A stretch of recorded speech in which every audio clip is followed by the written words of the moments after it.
Kanpur police ने अंतर्राष्ट्रीय cyber ठगी गिरोह का भंडाफोड़ किया है। साइबर क्राइम थाना पुलिस ने 7 अभियुक्तों को गिरफ्तार किया है। फेसबुक और व्हाट्सएप के जरिए लोगों को बनाया जाता था शिकार। निवेश के नाम पर करोड़ों रुपए की ठगी की गई। ठगी की रकम को क्रिप्टो करेंसी में बदला जाता था। पुलिस ने मोबाइल, लैपटॉप और बैंक दस्तावेज बरामद किए। सभी अभियुक्तों को गिरफ्तार कर जेल भेजा गया। कानपुर पुलिस कमिश्नर रघुवीर लाल ने प्रेस वार्ता कर दी जानकारी की गई है। तो एक महिला से इनकी दोस्ती होती है और दोस्ती होने के बाद एक ऐप है DeepGTP-India.VIP करके एक वेब पेज है। इसके माध्यम से कंबोडिया में एक महिला है जो इनसे दोस्ती करती है और इस वेब पेज पे इनसे दोस्ती होने के बाद फेसबुक से दोस्ती होती है और इसके थ्रू वो इन्वेस्टमेंट कराते हैं। इन्वेस्टमेंट कराने के लिए वो कहते हैं कि देखो इसमें बहुत अच्छे ऑफ़र है, बड़ी अच्छी स्कीम है और आपका पैसा जल्दी बढ़ेगा। तो इनको 10 लाख रुपए का इन्वेस्टमेंट कराया जाता है। बाद में इन्हीं की वेब पेज पर उसको इन्वेस्टमेंट को दिखाया जाता है कि ये 26 लाख हो गया। पुनः वो लड़की इनको प्रेस करती है कि कहती है कि और पैसा इन्वेस्ट करिए, 50 लाख और इन्वेस्ट करिए। तो इनके कहते हैं मेरे पास 50 लाख रुपए नहीं। बाद में उसी लड़की को वो कहती है कि देखो चलो तुमसे मेरी दोस्ती हो गई है, तो 50 लाख रुपया वो अपने दिखाती है कि मैंने 50 लाख रुपए इसमें इन्वेस्ट कर दिया है और फिर इनका बढ़ा हुआ पैसा स्क्रीन पे दिखता है। तो इनको ये विश्वास हो जाता है कि इसमें पैसा बढ़ता है। कुछ दिनों बाद जो है उस लड़की के पिता बन करके एक कर्नल आता है और उनके ये कंबोडिया में हो रहा है। एक उन्होंने अपना स्टूडियो बना रखा है और उसमें से कर्नल आता है। कर्नल उनको इसको फ़ोन करके धमकी देता है कि तुम यहाँ के सीपी मेरे दोस्त हैं और मैं तुम्हारे खिलाफ़ कार्रवाई कर रहा हूँ। तुमने मेरी लड़की को फंसा रखा है, मेरी लड़की का तुम जो है किसी दोस्ती कर रखी है और उसको धमकी देता है। और उसके बाद उससे पैसा कैश के माध्यम से और इन्वेस्टमेंट के, तो काफ़ी लंबे समय से इन्वेस्टमेंट के नाम पे और इसको एक्सटॉर्शन के नाम पे इसे पैसा लिया था। करीब 2.5 करोड़ रुपये इनका लिया जाता है। 2 करोड़ 50 लाख इनसे लिया जाता है और ये हमारे पास पहले नहीं आते, पर बाद में इनको पता लगता है कि मेरे साथ फ्रॉड हो गया, फिर ये एफआईआर कराते हैं। तो इस पूरी इन्वेस्टिगेशन में अभी जो 7 लोगों को पकड़ा गया है, तो यहाँ के लोकल अकाउंट्स का यूज हुआ है और जिसमें एक जो मेन आरोपी हमने आज इसको पकड़ा है, तो ये लड़का को पूरा जानकारी है। इसकी चैट, इसके 12 खाते इसे मिल गए हैं। ये ओसामा पुत्र नफीस है, यहीं बाबूपुरा का रहने वाला है।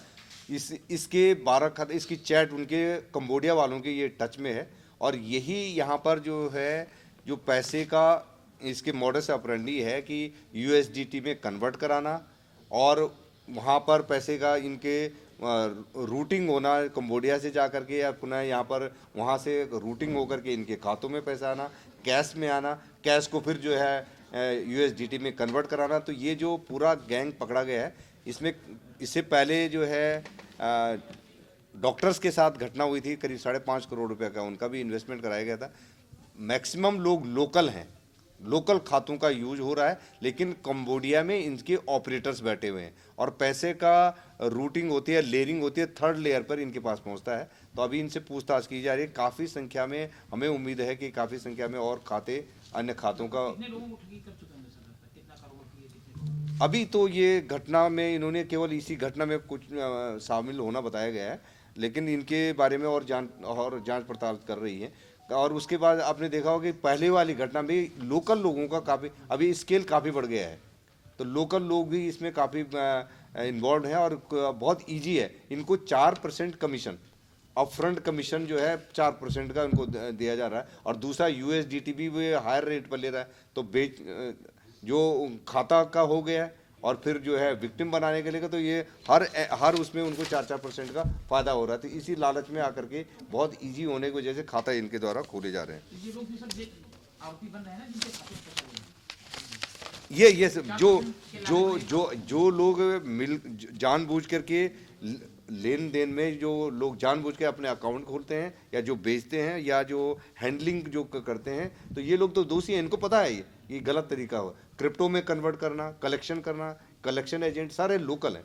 तो अब इसकी गहनता से छानबीन की जा रही है और ये बड़े लेवल पर हो रहा है। इससे पहले हमने एक वर्कआउट करा था कोई केस, और दूसरा ये केस है, इसमें भी जो है लोकल लोगों का इन्वॉल्वमेंट है। इसकी मेन कड़ी कंबोडिया में जरूर है।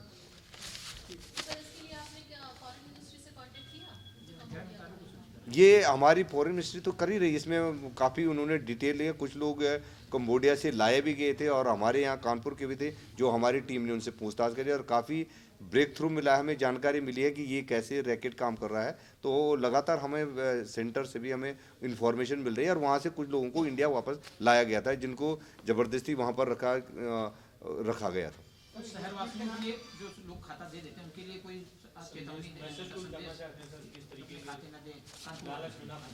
ये हमारा जो है अवेयरनेस प्रोग्राम लगातार चल रहा है और लोगों से बार बार अनुरोध किया गया है कि इससे सबसे ज़्यादा प्रिवेंशन सबसे ज़्यादा ज़रूरी है कि हमारी जागरूकता।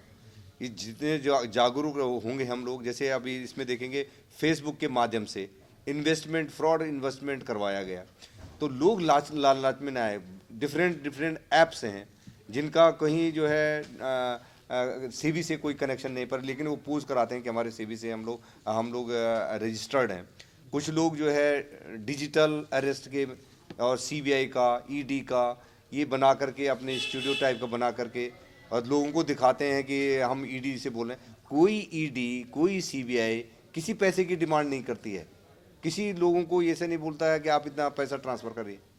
ओटीपी मांगने कहीं कोई नहीं मांगता है। तो लोगों को हम लोग जागरूकता अभियान चलाते हैं कि लोग इसमें न पड़ें, और काफ़ी देखा होगा में जगह जगह हमारे जो मिशन शक्ति वाले हैं लोगों को ये बताने की कोशिश करें कि इस ट्रैप में फंसे, अपना अकाउंट का डिटेल न दें, अपने जो मोबाइल फ़ोन्स का इस्तेमाल उसमें अपने जो अकाउंट का उसको जो है डबल ऑथेंटिकेशन कर रखें।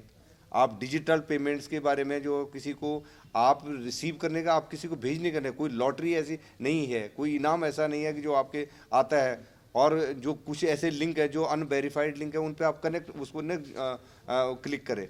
तो पहले जानकारी करना ही ज़्यादा ज़रूरी है।